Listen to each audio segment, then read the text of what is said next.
Hello everyone, welcome to the Stephen King Cast, one man's musings on the works of Stephen King. Each week I will review one entry in the bibliography of Stephen King in the chronological order of publication, and this week I am reviewing episode 9 of Hulu's Castle Rock. And guys, as we begin, I do apologize in the background if you hear a 2.5-year-old calling my name. I just put her down for her nap. She's fighting it. But it is a fight that I will win, not her. She will go down for her nap. But I do apologize if the beginning of this episode is marked by a crazy kid shouting "Daddy" in the background. So this week I'm reviewing episode 9 of Hulu's Castle Rock. I can't believe we only have one more episode after this. This was a big episode. There's a lot to talk about.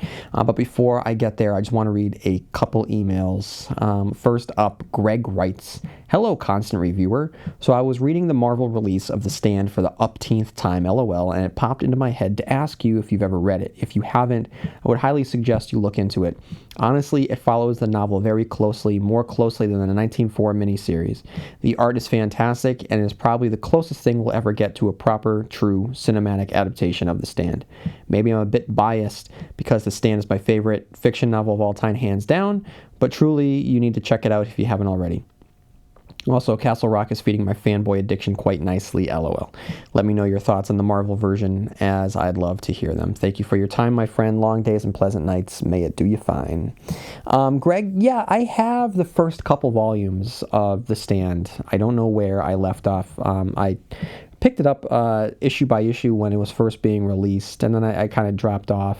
And then a couple years ago at the New York Comic Con, they were selling it very inexpensively in the trade paperback format. So I picked up a couple that were available, thinking to myself, it's maybe something that I would review on the Stephen King Cast. But I realized as I started reading it again, I'm like, there's not much that I could talk about that I didn't cover extensively in my review of The Stand itself, because it is such a close adaptation.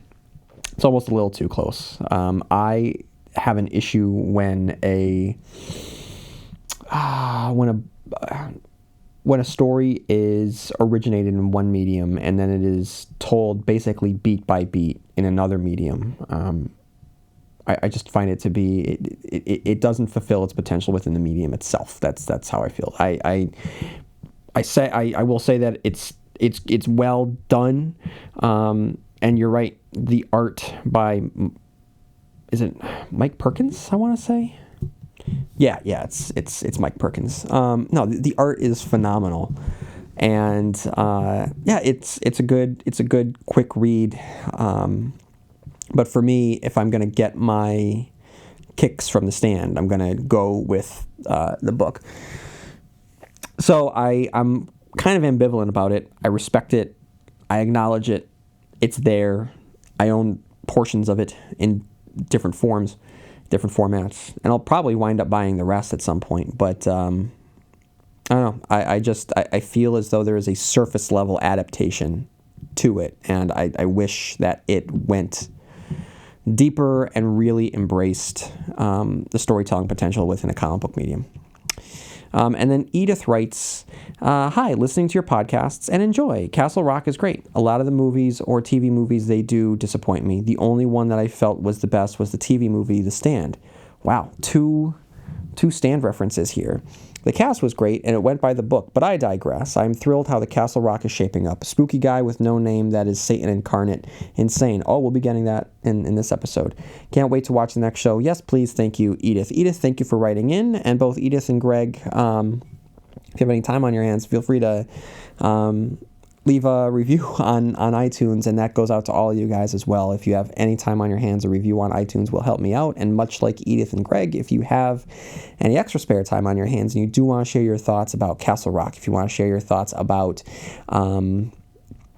The Stand adaptation, if you want to share your thoughts about any of the upcoming Stephen King adaptations, right now they're currently filming It Part 2. If you have any thoughts on that, actually, I think they just wrapped up filming on that. But if you have any thoughts about anything related to Stephen King, feel free to write into stephenkingcast@yahoo.com. Okay, guys, let's get into this. Let's talk about Castle Rock, episode 9, Henry Deaver. So I'm going to read Zach Dion's recap from Decider, and he begins, "Behold, and Castle Rock will tell you a mystery vaster than the kid being Matthew Deaver. He's Henry Deaver, biological son edition, who jumped into our story's version of 1991 from an alternate timeline and lived 27 years in a cage without aging. 2 Henrys, 2 timelines, 3 pounds of splattered gray matter where your mind just was."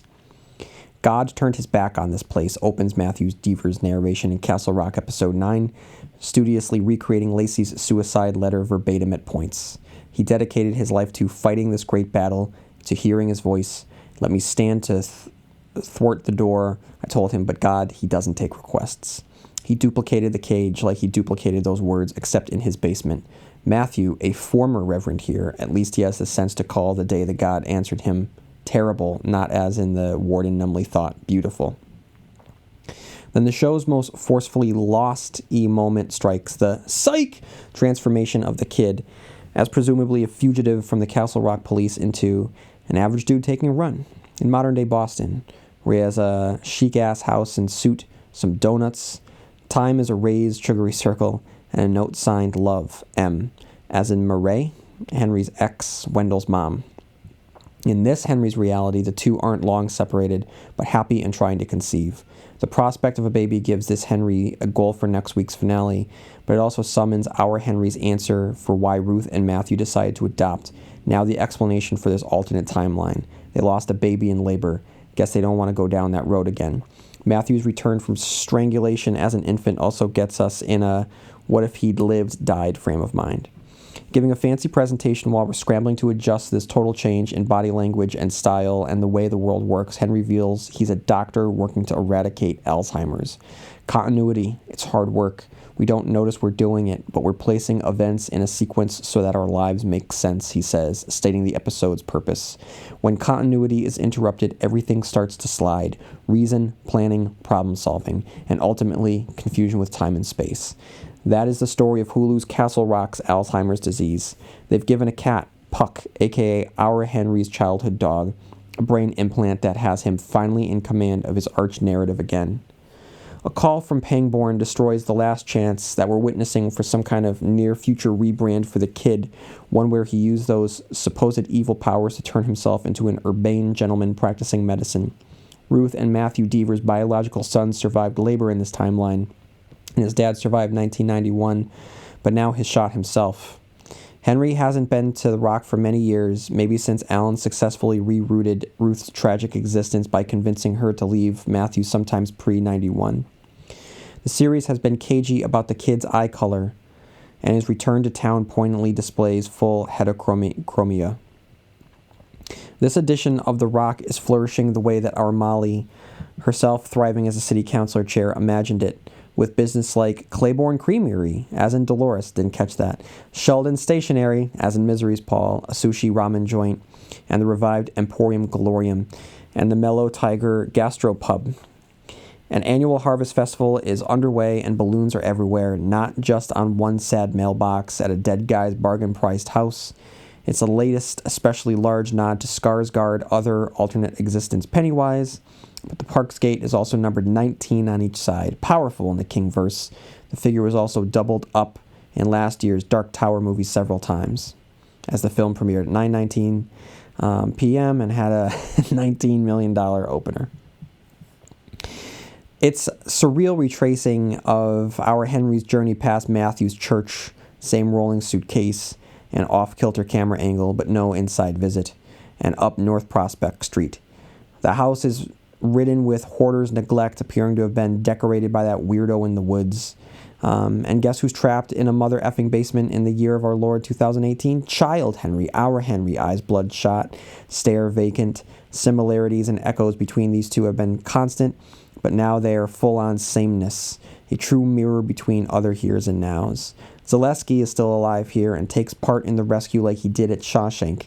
He's a cop now, another person living the ambition we previously saw him scrabbling toward. Little Henry tries bolting for the woods but gets carted off to Juniper Hill. The artist formerly known as the Kid keeps the deja vu train chugging by parsing through his estranged dad old's tapes in the storage room above the shed, a captor's journal and weekly microcassettes rather than oil paintings. At the start, Matthew introduces someone will soon spy across space and time. Has there been a curse since the beginning? Since those original French settlers froze and starved 200 years ago, the only survivor a young girl reduced to cutting up and eating the corpses of her own family? We've been waiting 4 episodes for the crazy story the kid told Lacey upon capture, but our Henry's tale gives a good idea what to expect. Toward the end of the worst of it, the bad batch we had that spring, Matthew recalls on the tape, he prayed in the woods for hours every night to hear God's voice, having encountered it once before.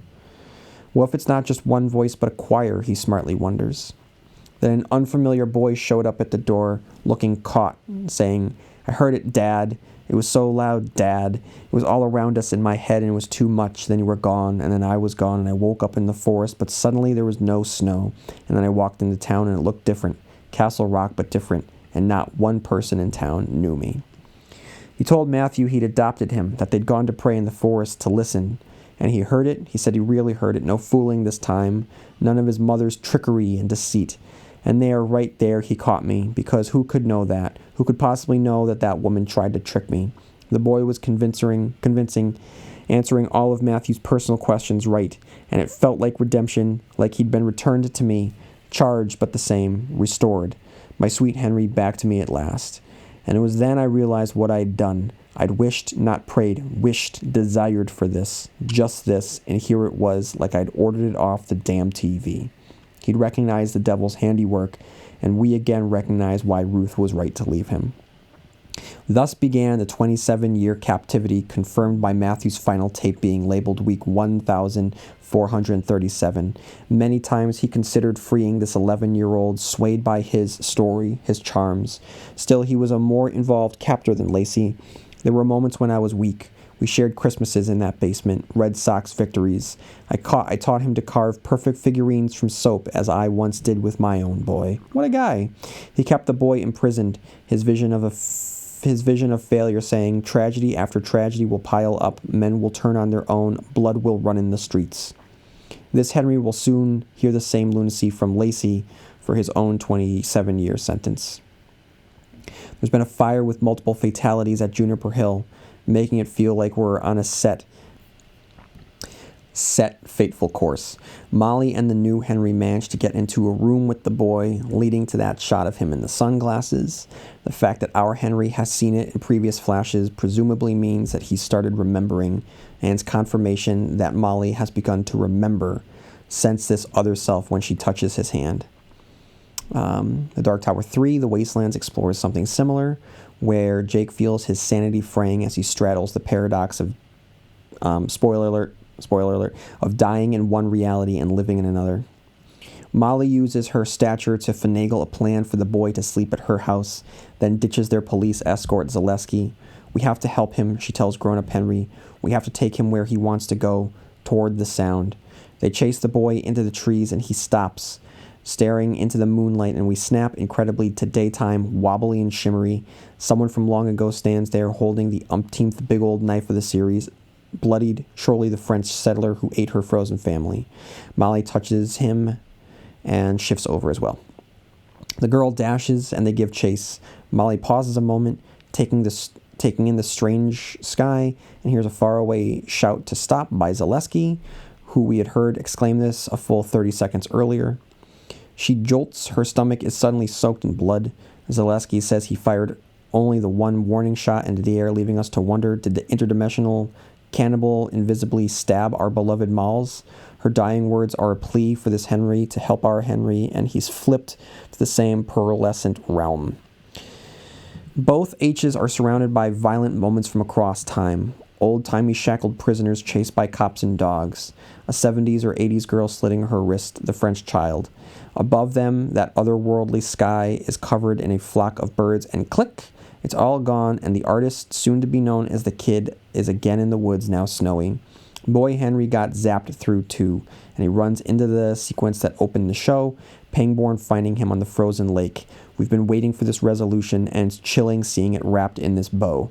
The new Henry witnesses it all from a bluff as sickeningly happy ending-ish score swoons and we fade out, brain-breaking complete. We come back to 2018, our 2018, to Molly's old bedroom, where just before this episode, the kid informed Molly she had once died in the woods. I wandered around for days. I was trying to get back, he said. I couldn't. Then Lacey found me, took me to Shawshank, said he heard the call, said I was the devil. You believe me, don't you? And then Zach also includes 2 great constant reader Easter eggs, which I'm going to include here rather than in my own review in a little bit, because he's really dead on here. So Zach writes, a thinny, which we've probably seen here, is described in the Dark Tower 4 Wizard in Glass as a place where the fabric of existence is almost entirely worn away. It's witnessed as a light green, quick silver shimmer like bog water and a sullen, silvery liquescence that makes an atonal squalling like a handful of sharp pebbles squeezed and ground together in a strong hand. It can manifest as a voice offering devilish temptations, one that vibrated in the knot of nerves below the breastbone and seemed to eat at the damp and delicate tissue behind the eyes.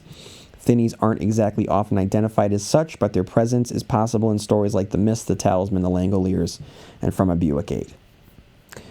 Okay, guys, now it's time for my review. So we begin with establishing shots of the chaos of Castle Rock through the years, through the narration of our warped priest. We see a very effective couple bits of CGI of a helicopter crash on what I assume to be the town gazebo, a school bus hit by a train, and then we get a terrible flashback to Matthew's mother, Henry's grandmother. This was a very, very disturbing image that it genuinely bothered me, of watching this woman attempt to murder her son, her infant son, by choking him with that close. It really has stuck with me. After the credits, we get the kid running away from the police, hunting him down for the apparent murder of Alan Pangborn, right? Nope, of course not. That'd be too easy. In a wonderful dismissal of hand-holding storytelling, Thomason and Shaw simply plunge you into the alternate universe where the kid called home without any explanation or warning. Yes, there had been mention of other whens and other wheres, heres and nows when discussing the schisma, but this is a big, big jump into cosmic territory that feels very removed from the initial hook of the early episodes of this show. And it's not a knock. By the way, it's very much a compliment. And it made me think back to that conversation that I had with Dustin Thomason, which you can listen to, my interview with one of the co-showrunners. In it, he explained his love for The Stand. Wow, The Stand's just getting a lot of conversation today in this episode. But he explained a lot of love for The Stand, specifically King's ability to start with one genre and then morph it into another. And that tricky devil did the same thing here, all the while teasing us with flourishes of Alan Pangborn's mention of magic tricks. Congratulations, Dusty and Sam. You guys did good. It's a really wonderful and disorienting fake-out. He's not running from cops through a small town. He's running along the bridge of Boston. Not holed up in a backyard shack, but in an elegant apartment. Not draped in an old sweater, but a snazzy suit. This is not the kid that we've come to know, and when he picks up a card that says, break a brain today, that's a wonderful wink of the creators to the viewers, giving us all a heads up of what to expect. He then gives a pitch about Alzheimer's and continuity, reinforcing the themes of disorientation and loss, and to the very fundamental concepts of reality. He then shows an image of his test subject, Puck, who keen viewers will realize has been named after his childhood dog. And it's more than just a reference here. I think that's a bit of character work, showing his passion and his fuel. Henry wants that constant reminder of what he's fighting for, his mother. So using his childhood's dog name in a similar fashion to his mother's chess piece is going to anchor him to his cause. And then to continue the disorientation, Henry gets a call from Alan, whose call brings him back to Castle Rock, much like the Henry that we've come to know. This is going to be the first of many doublings, this phone call. A different phone call brought our Henry back to Castle Rock, but a phone call nonetheless. And when this Henry arrives to Castle Rock, it's a remarkably different Castle Rock, a more jovial one, more reminiscent of the Castle Rock that I remember reading about, with a little fair on the commons, brighter, sunnier, cleaner looking, less run down. It still feels more like a small city than a small town, but it is definitely a contrast to that dark, dangerous, dairy-like Castle Rock that we have come to know from the previous 8 episodes. As he heads into the fall harvest fair, there's a shot where Skarsgård is framed next to a bushel of balloons, which cracked me up thinking about his more famous Stephen King character. And that doubling that I mentioned continues, with Henry walking up the same street as Andre Holland had, stopping at the church as Andre Holland had. The difference being, Andre went to where a cemetery had been, and Bill Skarsgård stops off at a fair swimming with people.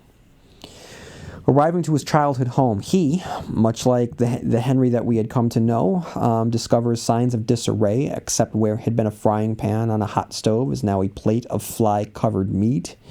Then, looking outside the window, he sees Molly's house, has a flashback to his childhood friend, and reintroduces himself to Alison Tolman's character, Bridget, who is more Molly in this world than Molly is. And when this Molly shows up, Molly is the one that is more put together of the two. And when they go to the Mellow Tiger, which isn't a dive bar anymore, but a trendy brewery, I realize that this version of Castle Rock is what our Molly has been dreaming about.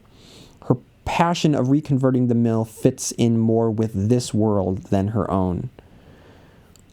And in The Talisman, our twinners, and especially in Black House, twinners sometimes would have snippets of the other worlds, or have dreams through the eyes of their twinners, that across the universe and across these dimensional planes, their essences were linked, and they would get feelings and sensations from their twinners. And you can't help but think that this is happening to Molly, that the Molly that we have come to know and love is getting this passion from the Molly across the way through the other world. Now, one thing that stood out to me is that in real life, there's a 13-year age gap between these two actors, Bill Skarsgård and Melanie Lynskey. Now, there's only a 2-year age gap between Andre Holland and Melanie Lynskey. Now, I don't care about ages at all, but when it comes to childhood friends, it would mean that if they're following the actors' real ages, she was 24 when he was 11, the age that we learned that they were childhood friends. Or maybe in this world, their relationship is more of a babysitter-babysat situation. I don't know, but that age discrepancy kind of threw me for a loop. But regardless, it's apparent that they have a relationship here. And you know how I've been harping on the interactions with Molly and Henry in the world that we have known? Well, these two characters seem much more interested in each other as characters. The Molly and Henry of the previous 8 episodes have been interested in plot details, so this was very refreshing to me. I don't know if the dissonance is purposeful, but I don't know, even if it's not, it works. It makes the Henry and Molly that we have come to know look like shadows of the relationship and of the characters who seem to have a healthier relationship in our world. So now that we have seen the full picture here, it definitely gives more context and more shading to the performances and the conversations that have been occurring with the Melanie Lynskey and Andre Holland version of Molly and Henry, respectively. Returned to his childhood home, he heads into the basement to find Henry, our Henry, locked in a cage, which is yet another doubling effect that we get, mirroring when Zaleski discovers this Henry in a cage after investigating the bowels of a building associated with a dead man. Okay, speaking of Zaleski, we see him again in this world, not a burnt-out CO, but a police officer in the Castle Rock Police Department. But like his alternate universe counterpart, he's instrumental in the unification of the two Henry Deavers. And like our Henry had found videotapes, this Henry finds audio tapes. And armed with this audio cassette, much in the way that our Henry had taken the camera, he heads into the woods to find some truth to the mystery of the schisma. Now, I just gotta say, The narration by Matthew Deaver is really effective in this scene, describing the meeting of one world's Henry with another world's Matthew, and that repetition of the way he kept saying, "It's me, Dad. I found it, Dad. I heard it, Dad." Like that repetition and the way that he inflicted or put intonation on that word, Dad. This actor does a really good job at playing the role of a reverend who does lose his mind, but you could tell through the power of his voice. You know, I'm not a very religious person, but I would listen to that at church. He knows how to tell a story with his voice and his words. Okay, now, the murder of Matthew by the hands of Molly. I've been thinking about this. Is this one world's Molly exacting justice on another world's Matthew for keeping a Henry locked up in the basement? It's making me wonder. I wonder if we're going to get answers about that next week. Now, knowing now that Henry has been locked up for 27 years, it just makes you feel that much worse for the Andre Holland character, whose life is now completely screwed up from the knowledge that comes with the truth behind his imprisonment, if he ever gets to that truth, if it ever truly unlocks for him. Molly and Henry head towards Juniper Hill, only to find that there's been a similar fire with Henry at the center of it. And once they find the young Henry, he convinces them that they need to head to the woods. Now, what I don't get is what Molly sees when she touches our Henry's hand. She sees the flashes of our Matthew's death by the hands of our Molly, which means that, what, our Henry knew about the death before he disappeared? I can't quite make sense of the sequence of events regarding the disappearance, the murder, and the return. So if anyone wants to clarify that for me, please send in an email to stephenkingcast@yahoo.com. They head into the woods, and we see the schisma at work, with lost souls wandering the woods unstuck from time and space. Molly is shot, with another doubling. Wherever Zaleski goes, people are shot. And ultimately, Henry returns to his home, with this Henry following him, only to be locked up by Warden Lacey.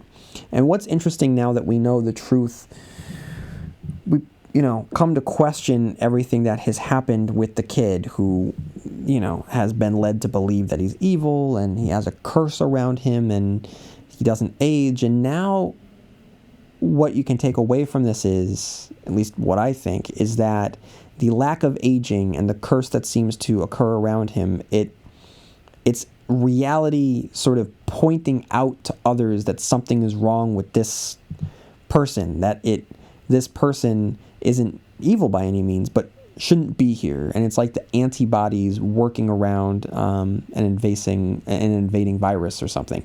That's what it seems to me, that he is from one reality and is not supposed to be in this other reality, and this is creating a friction in the fundamental fabric of reality. There's a dissonance surrounding him wherever he goes, and so he isn't aging because he's not from the same time stream, right? He's from another universe's time stream, so it's not applicable here. And the bad luck is just reality doing crazy random things around him. So he is cursed, but not through supernatural means, but through crazy heady sci-fi means. So that's very, very interesting to me. Now we have some Easter eggs. So, I mean, you could say that there's an Easter egg for the Dark Tower here. The fact that there are other worlds than these, right? So, I mean, the tower is never referenced. This doesn't have to be linked to the Dark Tower at all. I mean, there's no expectation that we're going to see Midworld or the Gunslinger or anything like that. But the flipping between one world to the next, it's very reminiscent of both the Talisman and the Dark Tower. As Zach had said in his recap, the Emporium Galorium, which was Pop Merrill's store in the Sundog, the Emporium Galorium is definitely seen on Main Street. And also another Easter egg is the Red Sox victories. That the fact that Matthew Deaver says that to me is a clear shout out to Stephen King's love of the Red Sox. And lastly, the birds in the air seems to function like psychopomps to me. And all I could think about was the sparrows are flying again as all of the birds flew through the air. Now, guys, I have a prediction. I think that we should be very, very worried for Wendell. In the alternate world, Henry and his wife mentioned trying to get pregnant twice. Most likely she was pregnant at the time he flipped over, and while he was gone, she gave birth to a son named Wendell. With our Wendell hearing the schisma, I'm very concerned that there's going to be another flip, and the sons will trade places of their father's universes, with each father having to take care of their counterparts' sons to rewrite the wrongs of their respective jailers, Lacey and Matthew Deaver. So we are going to find out. Only one episode left. There's a lot to wrap up. And now that we're dealing with multiple worlds, I just wonder what the conclusion is going to look like. But I am very, very excited. So guys, thank you for tuning in today. As I said earlier, if you have any time on your hands, feel free to write into stephenkingcast@yahoo.com or leave a review on iTunes, which would greatly help me out. And I will be back next week to review the last episode of Castle Rock. And then from there, I think that what I will do after that is start reviewing Joe Hill's Lock and Key. Because this past spring I reread all of Lock and Key, and I've just been waiting for the right time to get all my thoughts out on that. So if you haven't read Lock and Key by Joe Hill, I strongly recommend that you go out and do it, because it's a phenomenal comic book that feels very reminiscent of Stephen King. Okay, guys. So that's all I got for this week, but I'll be back next week, so may you have long days and pleasant nights, and I will see you here next week where MOON spells Stephen King Cast.